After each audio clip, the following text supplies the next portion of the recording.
is carrots and also mushroom sauce. One of the most important things that you must understand here is the terminologies that we put it together. Because pomme dauphinoise is also called in another name. Can anyone tell me what is it? You guys read it before, right? Yes or no? Yes. So, what do you learn about pomme dauphinoise before?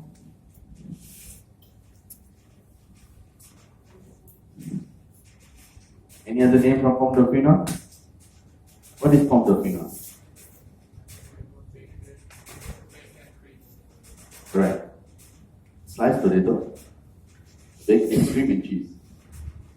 But there's two methods. If you look in books, there are some French books say potato gratin or pomme gratinée. Pomme gratinée is in French. I'm Malaysian. But my career-wise, I learned a lot through French cuisine, or continental cuisine, or I can say refined cuisine, or in today's world they say modern eclectic cuisine. So, in some books says pomme gratinée, in some books say pomme dauphinoise. Both resulted the same thing. The only difference between these two is the way how it is being prepared. Pomme dauphinoise, which we're going to do today, you're going to boil the milk and cream and add in the potato and cook together. While pomme gratinée, in some books, you will actually slice the potato and arrange it raw in between the sauce. That's the difference. At the end of the day, you still bake it inside the oven. You still finish it up in the salamander to gratinate the top. Pomme dauphinoise, you do the same thing and so on. But if you don't have a salamander, you just flash it through the oven at 200 degrees Celsius after you pre-bake it at 160 degrees Celsius for about 40 minutes. Because it takes some time for the cook. Okay? And the potato, one of the characteristics of the pomme dauphinoise, the potato must be cooked up to a stage of a mashed potato. I mean, it must be soft. So the moment you serve it, you must be able to cut it using a fork or a spoon. Okay? So before that, I'm going to also demonstrate to you how we do sauces. You've always learned how to do demi-glaze and other sauces. Yes? Sure. The brown sauce, demi-glaze, Espanol, all that is in books. Today, we're going to try, if we have time, because it's going to take some time for us to reduce. I'm just going to demonstrate how you could actually do a sauce without having a roux or any thickening agent. But at a certain point, you have to understand it also takes a lot of time because you cannot simply boil and reduce. Because when you boil and reduce, you are actually also caramelizing the sugar content of the amino acid inside the roasted pork. Okay? Got it? So very quick, very quick deboning method of the lamb. Right? It's very easy. And you're lucky to have the lamb rack has already been cleaned without the fat pack. Like home, I always get the one that you always have a fat pack. And it's always important, as I mentioned yesterday and the day before as well, whenever you are deboning something, use the stroke motion of a knife. Never ever use it like, yeah, and your knife must be very sharp. If you don't have a sharp knife, sharpen it. If you cannot sharpen it, don't buy anyone. If you can't buy anyone, you're going to collect the money and buy a new one and stop smoking cigarettes. So when you stop smoking, you stop buying, right? You can't stop smoking and ask your friends, hey, can I have a stick of cigarette, please? Your friend gets fed up and get away. So you get this. What is this called? Loin. If this part of meat is in a cow, if this part, say to the cow, this is from a lamb or a goat. So if it's in a cow, what do you call it? Ribeye? Sirloin? No? What is it? you have to see, you have to know, in this lamb, right? This is what we call the skirts, which is on top. It's also the same thing exists in B. This is the lamb rack. A bit of butchery, because every day we go through some meat, so it's very important for you to know butchery, because you only eat your steak and whatsoever, you don't know where the meat comes from. How many of these in one animal? 8 numbers. How many of this part in an animal? So it joins up together, right? How can you tell which one goes towards the head, which one goes towards the tail? Which one? This is my left, this is my right. Which one going to the head, which one going to the tail? Okay, we have one representation from IIHM, one representation from IIM. So your answer represents the whole school. Your right hand goes towards the tail and your left hand goes towards the neck. You agree? Everyone agree with it? It represents you all, no? IIM? Say? This is my right, this is my left. Left is tail. Right is? How do you tell? You just guess. No. How do you tell? It's thinner, so on the right, and it's broader on the left. So she usually broader on the front and narrowed at the back. Oh, you done autopsy before? How do you know with the answer? Huh? How can you tell?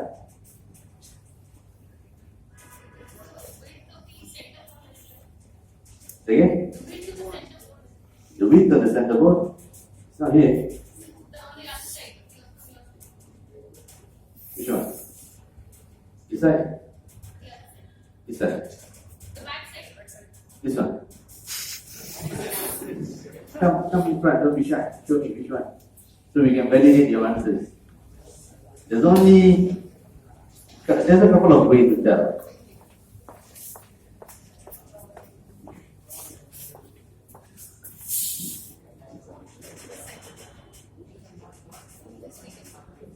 So which one is the front, which one is the back?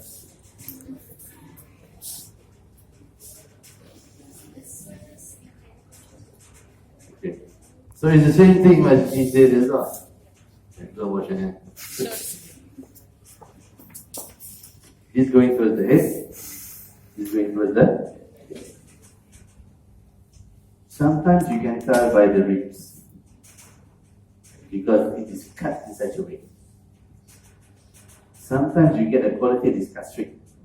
You'll be able to tell.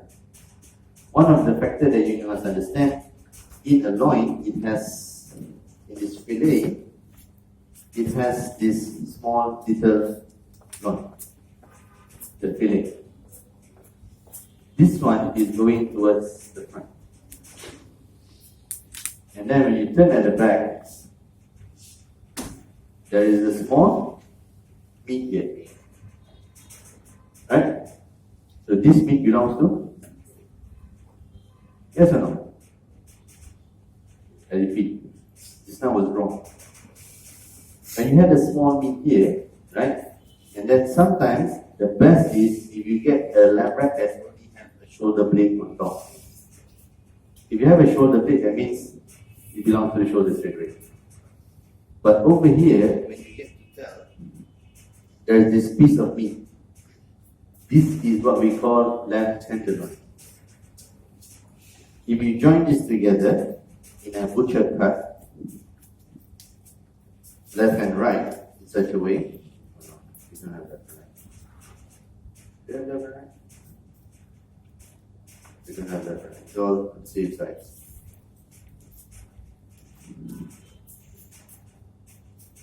Same side. There's only 2 pieces of this in an animal. So yeah, it's all on the same side. So sometimes you can able to see the both sides joining. So when you see that, right, you know this part is going towards the head. Because, this part is towards the head. Because it has the tenderloin. Because the tenderloin is usually at the back. So what you guys saying was the thinner bones is going towards the front, which is wrong.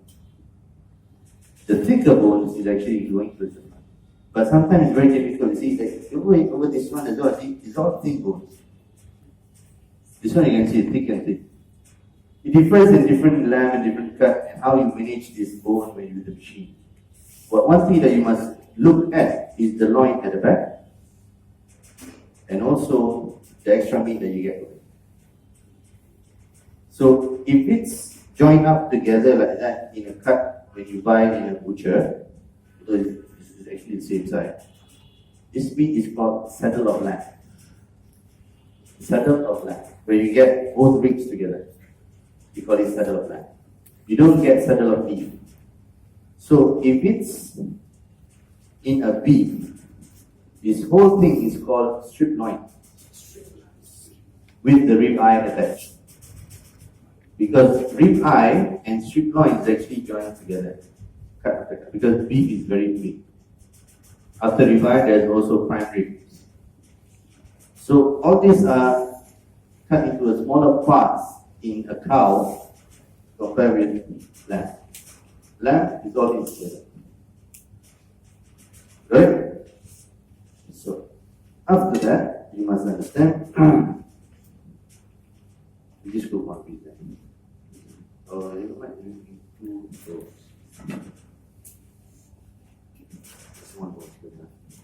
So, trim the lamb bones nicely with the fat off.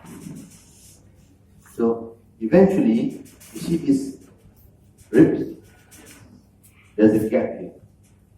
So what you can do with your pointed knife is go through and to keep, so you can actually break the backbone straight away.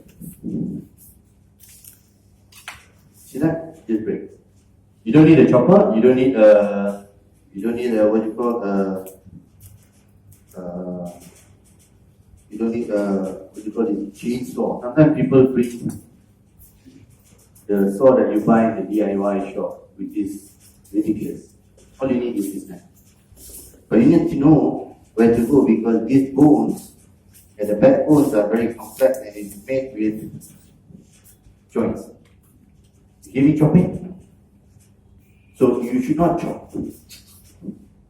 Because the advantage is when you cut through the joints, the flavor doesn't reach.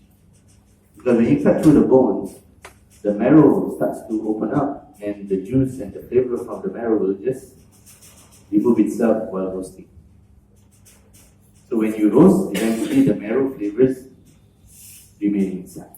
That is why very important, when you do this method, you actually cut through the joints instead of cutting through the bones. Because when you, it's very easy, you go through the what do you call the machine or a chopper, you it takes like less than 1 minute to get it done. But it takes a skill to develop and you actually have to do this. And you must know and understand how the joint works. You see, you can even break it with your hand. So what I'm cutting off is just tendon. The knife can't go through bone. Okay? So as you move in further, so the joints can be slightly thicker, but you see that?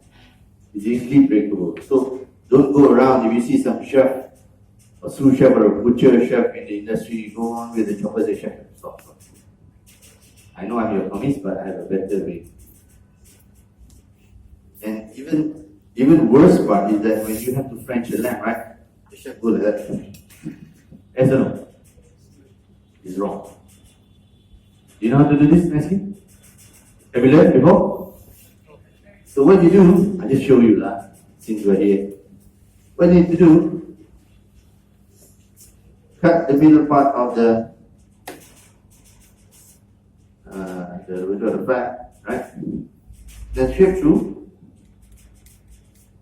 with your blade.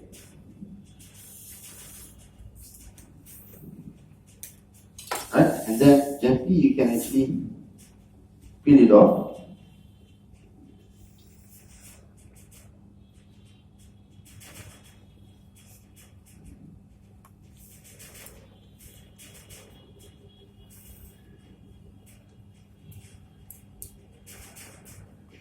Such a way, and it just it's like a piece of skin coating around the bones, and you just pull it out and you get a nice and clean bone. And you don't have to strip. And with this extra whatever, take a tissue, right, and just like give a nice bone, and you get a sort of clean bone. At the same time, you don't waste your blade. Because your blade, you scratch it, everything go blunt, and then you go buy a new knife. Buying a knife is not like buying a cigarette, right? So yeah, just to show you that. So, and then what you need to do is to roast the bone straight away.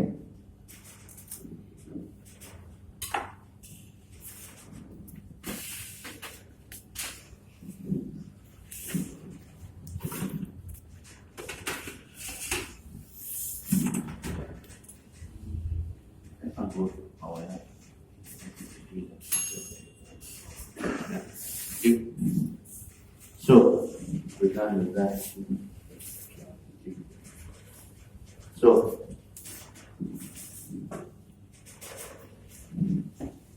that's for deboning. We're done with that. Now we have to lift it. You cannot use one knife for all. Doesn't make sense. Be a professional, okay? So buy a knife, stop smoking, stop buying cigarettes. So clean up the oil nicely.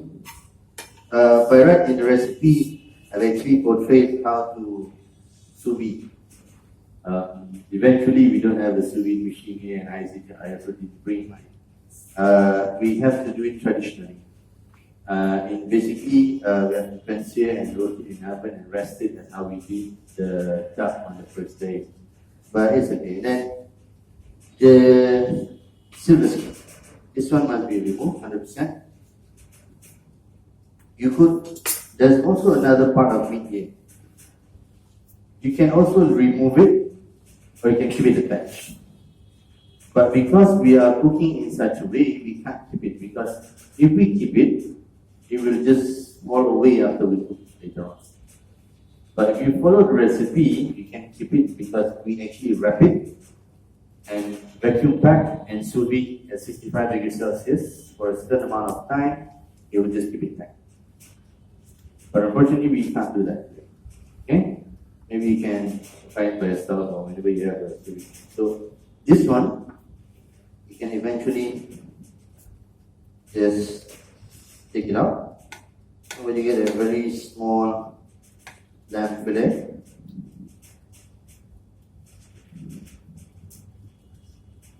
and usually you don't waste that. You can put it in the stock, but it will just make the stock cloudy, but it's still okay.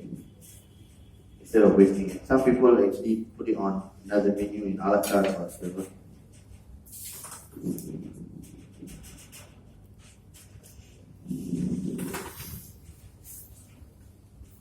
Hopefully the browning, because browning of bones is very important in making brown stock. Without browning nicely, your stock will become a basic flavor.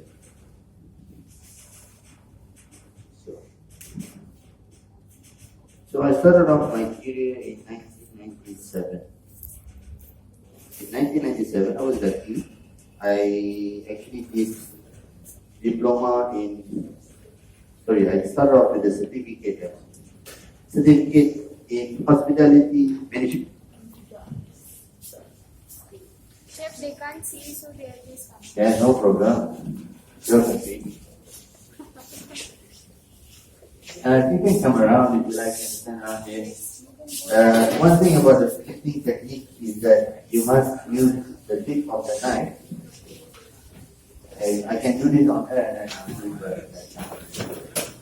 So use the tip of your knife to get this part here, then we have to shave it off. This method is called shaving.